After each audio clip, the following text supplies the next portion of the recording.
पैसे जैसी बेसिक सी चीज़, investment, insurance, loans, ये सारी चीज़ें हमारी डे टू लाइफ में हमेशा काम आती है। बट ये चीज़ें ना तो हमें स्कूल में पढ़ाई गई, ना हमें कॉलेज में पढ़ाई गई।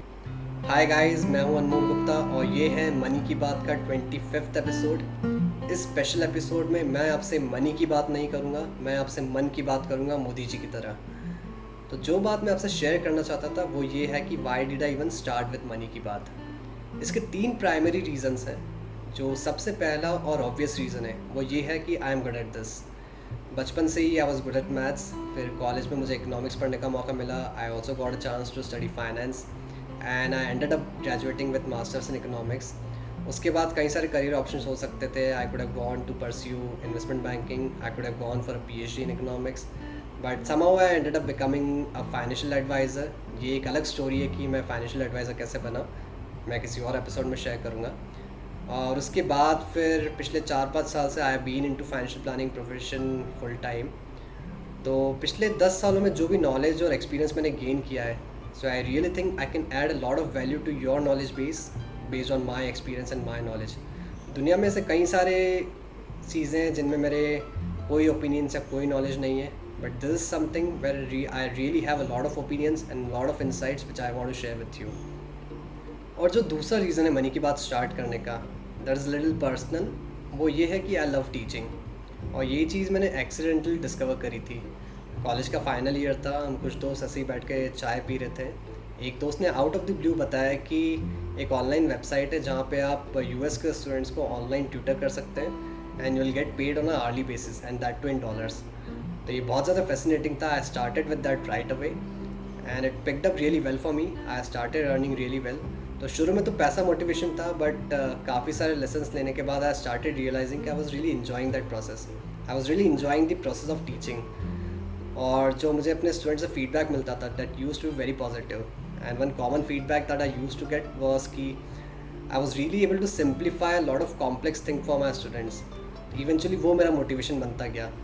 तो ये 2-3 साल मैंने कंटिन्यू करा online tutoring before I started with 7+ for full time.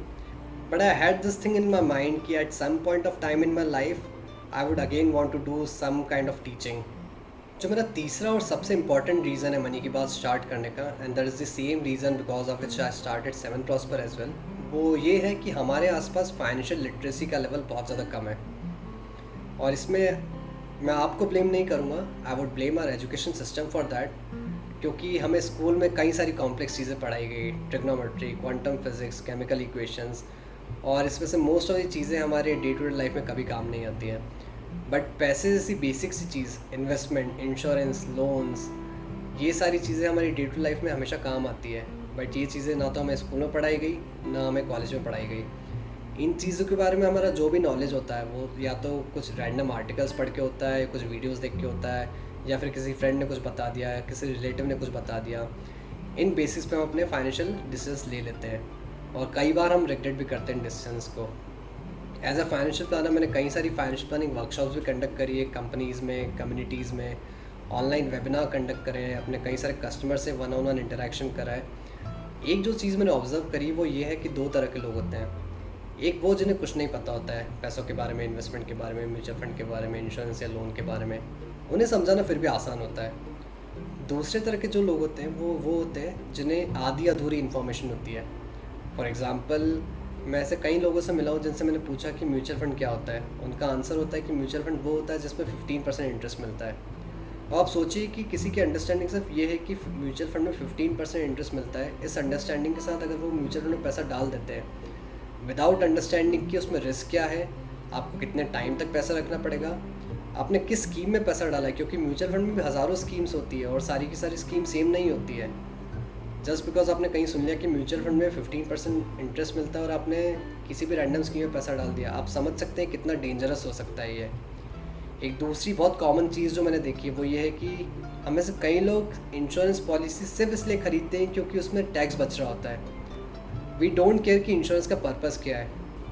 अपने पिछले 3 एपिसोड्स में मैंने काफ़ी डिटेल में इंश्योरेंस के बारे में बात करी थी। आपने ऑब्जर्व किया होगा कि मैंने इस बात पे बहुत स्ट्रेस डाला कि इंश्योरेंस का पर्पज़ क्या होता है, राइट। और आपने मेरे पिछले सारे एपिसोड्स में एक ये काफ़ी कॉमन बात ऑब्जर्व ये करी होगी कि I talk more about why part of the thing, कि why insurance, why mutual fund, why emergency fund. I don't talk lot about what part of the thing, कि what are the features of this policy, what are the features of this particular scheme. क्योंकि what वाला जो part है उस बारे में आपको information बहुत ज़्यादा ऑनलाइन मिल जाएगी. आप हज़ारों वेबसाइट्स पे जा सकते हैं, आप कई सारे दूसरे चैनल्स फॉलो कर सकते हैं जिस पे आपको वॉट वाला पार्ट मिल जाएगा. बट जो एकदम फंडामेंटल पार्ट होता है कि ये चीज़ एग्जिस्ट क्यों करती है, म्यूचुअल फंड एग्जिस्ट क्यों करते हैं, इंश्योरेंस पॉलिसी क्यों एग्जिस्ट करती है, टर्म लाइफ इंश्योरेंस क्यों एग्जिस्ट करता है, ये एक चीज़ होती है जो मैंने ऑब्जर्व करी. उस बारे में हमारी अंडरस्टैंडिंग बहुत ज़्यादा कम होती है. सो मनी की बात show is all about building that fundamental understanding so that you are able to appreciate the what part of the thing as well. अगर हम डायरेक्टली वॉट पार्ट पर जंप कर जाएंगे किसके फीचर्स क्या हैं, हम कभी ये नहीं समझ पाएंगे कि ये फीचर्स तो अच्छे हैं पर क्या ये हमारे लिए सही है, क्या ये पॉलिसी मेरे लिए सही है. ठीक है, ये पॉलिसी ऑन पेपर सही होगी, किसी और के लिए सही हो सकती है, किसी और पर्पस के लिए सही हो सकती है, पर क्या ये पॉलिसी मेरी रिक्वायरमेंट्स को मीट करती है या नहीं करती है. So that is the part which I want to cover through my show money की बात. मैं वॉट पार्ट के बारे में भी बात करूँगा कई बार, but primarily it's more going to be about why part of the things. So I hope guys I am able to help you in building that fundamental understanding about things. Feel free to suggest me any topics that you want me to cover in upcoming episodes, and please hit the subscribe button to stay updated with the upcoming episodes. Thank you.